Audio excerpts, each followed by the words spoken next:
All right, so I'm going to share a couple of my favorite features from GoGuardian with you. So one of my favorite things to do with GoGuardian that made my life a lot easier, especially not having to remember things, is to schedule my classes to start automatically. So I'm going to show you how to do that and kind of go over some of the benefits of doing that. So the first thing you're going to do is you're going to find your class right here. So here's my demo class. I'm going to go to my settings and I'm going to pick edit. All right. Now, what's going to happen is if your class doesn't already have a name, make sure it has a name. And then I'm going to scroll way down here and pick a default scene. It's no benefit to start it if you don't have a scene set already. So my default scene, I have a couple to pick from, is going to be for this class, time to focus. That blocks a ton of things. This one is also similar. It says music okay. It just allows music. So I always started my classes with this time to focus scene. And then if I wanted to allow music later, I could always add it or change it later. But the secret is the scheduling button. So you're going to go to scheduling.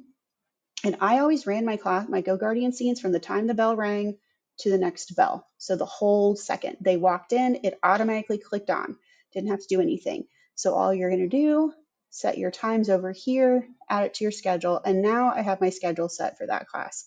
I don't have to do anything. It's automatically going to pop on. Even if my GoGuardian is not open on my Chromebook, I could be on a day off and it'll still pop on. So if I'm out with a sub, it would still run at that normal time. If school is out of session, it will still run at that normal time. All right, so that's a really nice thing to do, is it starts it automatically and ends it. The other reason I really like that is that you can go down here into these student reports and you can actually pull a report for a kid to see what they've been doing during your class time. If you don't have a session running, it doesn't do that.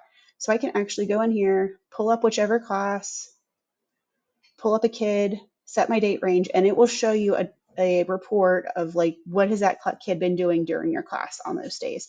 So when you have somebody questioning like, hey, why does my kid not have this assignment done? Well, I can show you they spent 2 minutes and 32 seconds on that assignment in a 20-minute time block.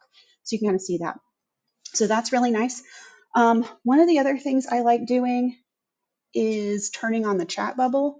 So I always start my classes with the chat on or turn it on right away because it's great for those kids that don't want to raise their hand and ask a question.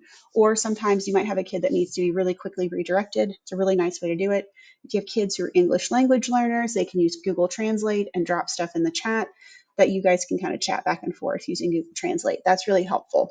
The last thing I really like about this is when you are running a class, you can open tabs for your kids. So if I was to open this class up, there's going to be an option for me to send them a tab. So if I want everybody to go to the same website at the same time, somewhat quickly without having to wait for everybody to get there, I can just pop it open on their screen for them, which is also super helpful.